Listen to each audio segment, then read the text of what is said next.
மிதுன ராசி ராசிக்கு 10ஆம் இடத்தில் சனி பகவான் இருக்கிறார். இந்த ஆண்டு முழுக்க 2026. ஸோ இது ஒரு பதவி உயர்வு கிடைக்கும், இன்க்ரிமெண்ட் கிடைக்கும்.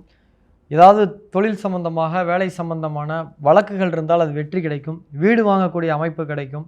ஏன்னா சனி பகவான் 4ஆம் பார்வையாக உங்கள் ராசிக்கு 4ஆம் இடத்தை பார்க்கறதுனால லாபம் உண்டு. 9ஆம் இடத்தில் ராகு பகவான் இருக்கிறதுனால தகப்பனாருக்கு ஆரோக்கிய கவனம் ஏற்படும், கவனமாக இருக்கணும். வெளிநாடு தொடர்பு மூலமாக ஆதாயங்கள் கிடைக்கும். கடன் இருந்ததனால் படிப்படியாக 2026 கடன் குறையும். நல்ல இடமாற்றம் உண்டு. எதிர்பார்த்த இடத்திற்கு நீங்கள் மாற்றப்படுவீர்கள். பொருள் வாங்கி ஸ்டாக் பண்ணி விற்பனை செய்கின்ற ட்ரேடர்ஸ்க்கு நல்ல லாபம் கிடைக்கும். கருத்து வேறுபாடுகள் உடன் பிறந்தவர்களோடு ஏற்படும். உறவுகளில் கசப்பு ஏற்படும். உங்கள் உடன் பிறந்தவர்கள்லாம் கூட வேற எங்கேயாவது உங்களை விட்டு தனியாக வேலை நிமித்தமாக உங்கள் வீட்டிலிருந்து வெளியில் போகிறதுக்கான வாய்ப்புகள் உண்டு. பூர்வீக சொத்து விற்பனையாகிறதுக்கான வாய்ப்புகள் உண்டு. அதிகமான பொறுப்பு உங்களுக்கு இந்த டைமில் கிடைக்கும். அந்த பொறுப்பின் மூலமாக உங்களுடைய பக்குவ நிலை, சாதாரண ஒரு டீம் லீடராக இருக்கவர் ஒரு பிரான்ச் மேனேஜர் ஆகிற அளவுக்கான அனுபவத்தை இந்த ஆண்டு 2026 கொடுக்கும். விருப்பம் அனைத்தும் சிறப்பாக இருக்கும். குடும்பத்தில் உங்களுக்கு மதிப்பு மரியாதை கூடும்.